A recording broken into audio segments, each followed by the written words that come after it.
ज्ञान सरोवर में आप सभी का फिर से एक बार स्वागत है। और आज के ज्ञान सरोवर में मैं फिर से लेके आई हूँ पंचतंत्र की एक बहुत ही अच्छी सी प्रेरणात्मक कहानी। कहानी है एक बेवकूफ़ गधे की।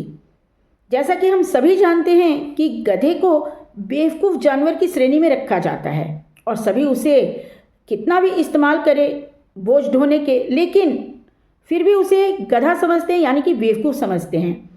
लेकिन जब एक गधे को लगता है कि उसका मालिक उसे बुद्धू बना रहा है और वो मालिक के साथ होशियारी करने की कोशिश करता है, यानी कि अपने ही मालिक को बुद्धू बनाना चाहता है, तो उसकी क्या हालत होती है, बस इसी बात को हम लोग आज की कहानी में देखेंगे और साथ ही देखेंगे कि इसमें कौन सी शिक्षा छिपी हुई है।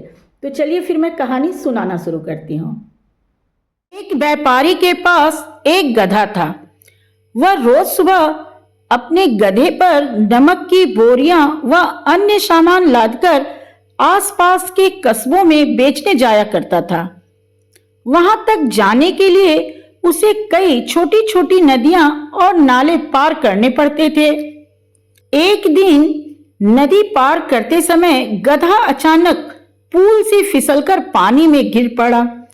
इससे गधे की पीठ पर लदा हुआ ढेर सारा नमक पानी में घुल गया। व्यापारी ने जैसे तैसे गधे को बाहर निकाला, फिर देखा कि कहीं गधे को चोट तो नहीं लगी, पर गधा सही सलामत था।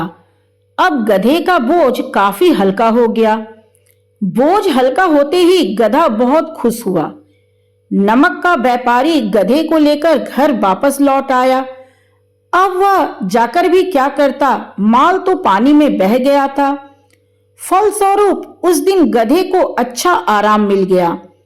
अब तो गधे ने सोचा कि रोज ऐसे ही किया करूंगा। दूसरे दिन वह व्यापारी फिर गधे पर नमक की बोरियां लादकर बेचने निकला। उस दिन फिर नदी पार करते समय गधा जानबूझकर पानी में गिर पड़ा। उसकी पीठ का बोझ इस बार भी हल्का हो गया।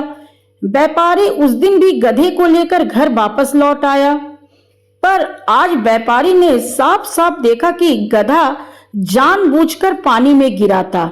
उसे गधे पर बहुत गुस्सा आया, मगर गधा अपनी कामयाबी पर बहुत इतराया। अगले दिन व्यापारी ने गधे की पीठ पर रुई के गट्ठर लाद दिए। गधा बहुत खुश हुआ। उसने सोचा कि आज तो पहले ही कम बोझ है, जब मैं पानी में गिरने का नाटक करूंगा तो कुछ बोझ और हल्का हो जाएगा। यही सोचकर वह खुशी खुशी चल दिया।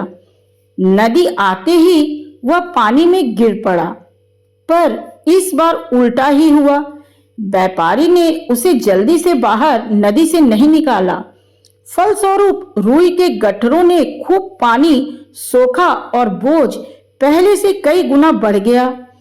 पानी से बाहर आने में गधे को बहुत परिश्रम करना पड़ा। अब उससे चला भी नहीं जा रहा था और मालिक गधे से नाराज होकर पहले से ही जला बैठा था, क्योंकि उसने उसका काफी नमक पानी में बहा दिया था। जब गधे से ना चला गया तो उसने डंडे से उसकी खूब पिटाई की, यानी कि गधे के मालिक ने गधे की पिटाई डंडे से जमकर की। उस दिन के बाद से गधे ने पानी में गिरने की आदत ही छोड़ दी और पूरी तरह से सुधर गया। तो ये थी कामचोर गधे की कहानी। तो इस कहानी तो अच्छी लगी ही, लेकिन शिक्षा जो सबसे बड़ी मिलती है इस कहानी से वो ये कि हमें कभी भी काम चोरी नहीं करनी चाहिए और काम चोरी के मामले में किसी को भी बुद्धू नहीं बनाना चाहिए। हमें जो भी काम मिले उसे निष्ठा के साथ करनी चाहिए। तो चलिए अपनी बातें और कहानी यहीं पे समाप्त करती हूँ, इस वादे के साथ कि अगली बार मैं फिर आऊंगी किसी अच्छी सी प्रेरणात्मक लघु कथा अथवा प्रसंग के साथ। तब तक के लिए जय हिंद, जय भारत।